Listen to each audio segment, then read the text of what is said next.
আসসালামু আলাইকুম প্রিয় ভাই ও বোনেরা। তাহাজ্জুদ নামাজ হল আল্লাহর নৈকট্য লাভের শ্রেষ্ঠ মাধ্যম। শেষ রাতে যখন সারা পৃথিবী ঘুমে আচ্ছন্ন থাকে, তখন বান্দা যখন আল্লাহর দরবারে হাত পাতে, আল্লাহ তা কবুল না করে ফিরিয়ে দেন না। তাহাজ্জুদে দোয়া কবুলের কিছু গোপন আমল বা বিশেষ নিয়ম রয়েছে, যা হাদিস ও আলেমদের অভিজ্ঞতার আলোকে নিচে তুলে ধরা হলো। ১. সময় নির্বাচন। শেষ তৃতীয়াংশ। রাতের শেষ তৃতীয়াংশ হল দোয়া কবুলের শ্রেষ্ঠ সময়।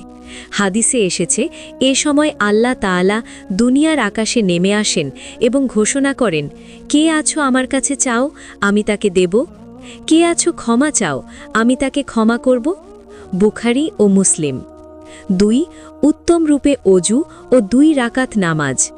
সুন্দরভাবে মিসওয়াক করে অজু করুন। অন্তত ২ রাকাত নামাজ লম্বা সময় নিয়ে পড়ুন।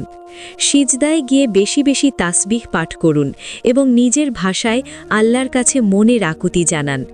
মনে রাখবেন, বান্দা সিজদারত অবস্থায় আল্লাহর সবচেয়ে কাছে থাকে।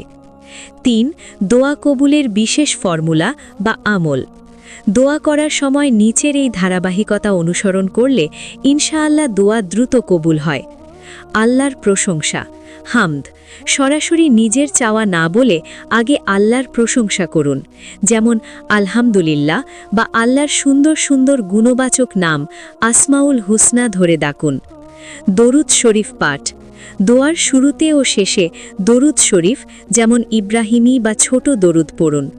দরুদ ছাড়া দোয়া আসমান ও জামিনের মাঝে ঝুলে থাকে। ইস্তিগফার করা। নিজের গুনাহের জন্য লজ্জিত হয়ে তওবা করুন। আস্তাগফিরুল্লাহ বা সাইয়্যিদুল ইস্তিগফার পড়ুন।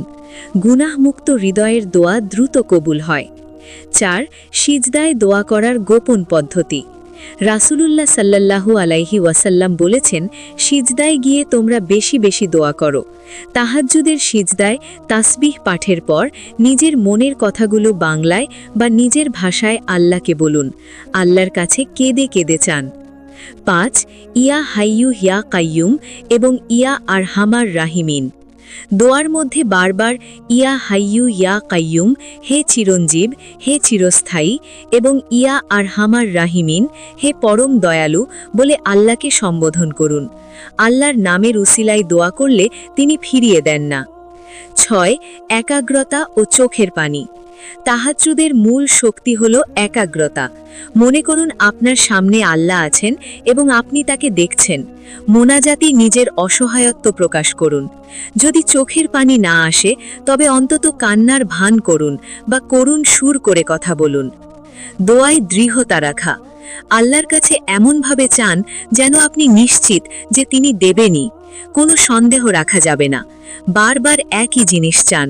আল্লাহ বারবার চাওয়া পছন্দ করেন। বিশেষ ছোট আমল। তাহাজ্জুদ শেষে মোনাজাতের আগে অন্তত ১০০ বার সুবহানাল্লাহি ওয়া বিহামদিহি, সুবহানাল্লাহিল আজিম অথবা ১০০ বার ইস্তিগফার করলে দোয়ার কার্যকারিতা অনেক বেড়ে যায়। প্রিয় ভাই ও বোনেরা, তাহাজ্জুদে দোয়া কবুলের সবচেয়ে বড় গোপন রহস্য হল আল্লাহর প্রতি পূর্ণ বিশ্বাস, ইখলাস এবং কান্নাকাটি করা। আল্লাহ পাক আমাদের সবাইকে তাহাজ্জুদ পড়ার এবং কবুল হওয়ার তৌফিক দান করুন। আমিন।